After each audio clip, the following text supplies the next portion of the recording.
కేబినెట్లో ఎస్సీ వర్గీకరణ ముసాయిదా బిల్లు ఆమోదించడం పట్ల హర్షం వ్యక్తం. ఎంఆర్పీఎస్ దక్షిణ తెలంగాణ రాష్ట్ర అధ్యక్షులు చింతబాబా మాదిగ ఎస్సీ వర్గీకరణ ముసాయిదా బిల్లుకు రాష్ట్ర మంత్రివర్గం ఆమోదించడం పట్ల హర్షం వ్యక్తం చేస్తున్నట్లు ఎంఆర్పీఎస్ దక్షిణ తెలంగాణ రాష్ట్ర అధ్యక్షులు చింతబాబా మాదిగ తెలిపారు.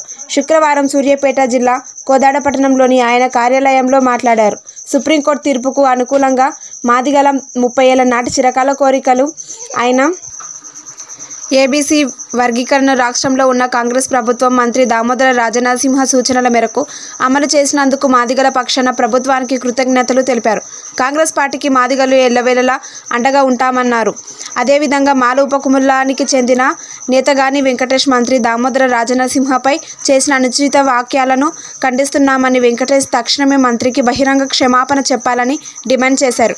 వర్గీకరణ చేసిన ముఖ్యమంత్రి రేవంత్ రెడ్డి, మంత్రి దామోదర రాజనరసింహ వర్గీకరణ కమిటీ చైర్మన్ ఉత్తమ్ కుమార్ రెడ్డిలకు కృతజ్ఞతలు తెలిపారు.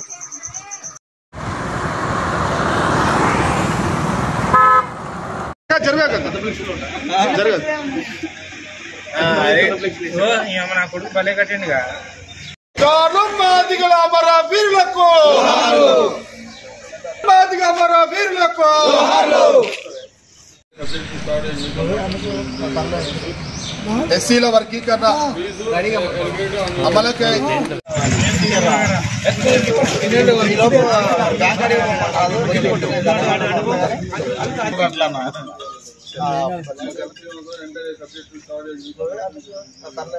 దామోదర రాజన్ నరసింహన్న ఇచ్చిన నివేదిక రిపోర్టు, మొన్న ఇచ్చిన రిపోర్టు కూడా ఏమని ఏబీసీ వర్గీకరణ జనాభా దామాషా ప్రకారం అమలు చేయమని చెప్పేసి ప్రభుత్వానికి నివేదిక ఇవ్వడం జరిగింది.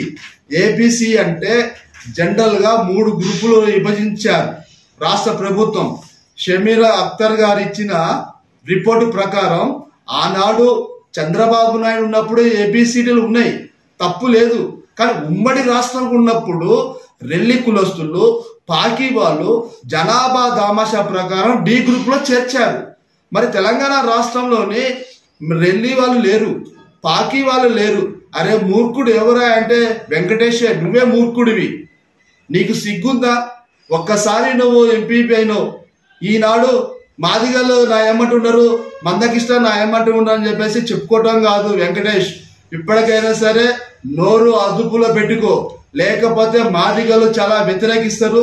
నువ్వు ఎంఆర్పిఎస్ వాళ్ళకి ప్యాకేజీ లబ్ధి అయిందన్నారు. ఎక్కడ లబ్ధి అయినది? గత 30 సంవత్సరాల నుంచి మేము పోరాటం చేస్తున్నాం జాతి కోసం. 30 సంవత్సరాల నుంచి పోరాటాలు చేసుకుంటూ వస్తున్నాం. నా పేరు చింతబాబు మాదిగ. ఎందుకంటే మాకు 95 నుంచి ఉద్యమం స్టార్ట్ చేసినాం. 95 నుంచి ఉద్యమం స్టార్ట్ చేసినాం. 94లో విధుమూడు గ్రామంలో ఏర్పాటు చేస్తే మేము 95లో సూర్యాపేట జిల్లాలో ఆనాడు ఉమ్మడి జిల్లా నల్లగొండ ఉండేది. తెలంగాణ రాష్ట్రం ఏర్పడిన తర్వాత సూర్యాపేట జిల్లా అయినది. మేము కోదాడ ప్రాంతం నుంచి మేము 95 నుంచి నా బయట ఉన్నది. నేను ఆమరణ నిరాహార దీక్ష చేశాను, ఆమరణ యాత్రలు చేశాము. మేము ఆమరణ నిరాహార దీక్ష కూడా మేము చేశాం. అక్కడ హైదరాబాద్లో, మరి అక్కడ వలసరాలపేటలో అతను ఆమరణ నిరాహార దీక్ష చేస్తే అతను మద్దతుగా కోదాడ ప్రాంతంలోని ఉమ్మడి జిల్లా నల్లగొండ ఉన్నప్పుడు నేను 7 రోజులు ఆమరణ నిరాహార దీక్ష దాఖలు ఉన్నాయి. నా పేరు చింతబాబు మాదిగ. ఇప్పటికైనా సరే గుర్తు పెట్టుకో వెంకటేష్, రాష్ట్రంలో నువ్వు తిరగవు. ఎందుకంటే మాదిగలతోనే పెట్టుకోవద్దు. ఏదంటే సమన్వయంగా పనిచేద్దాం. దామోదర రాజనరసింహ గారు ఇచ్చిన నివేదిక ప్రకారం నిన్న అసెంబ్లీలో రాష్ట్ర కేబినెట్ ఏర్పాటు చేసుకుని గౌరవనీయులు ముఖ్యమంత్రి గారు రేవంత్ రెడ్డి గారు ఆధ్వర్యంలో ఒక కేబినెట్ ఆమోదం చేసుకుని బిల్లు కూడా ఆమోదించడం జరిగింది.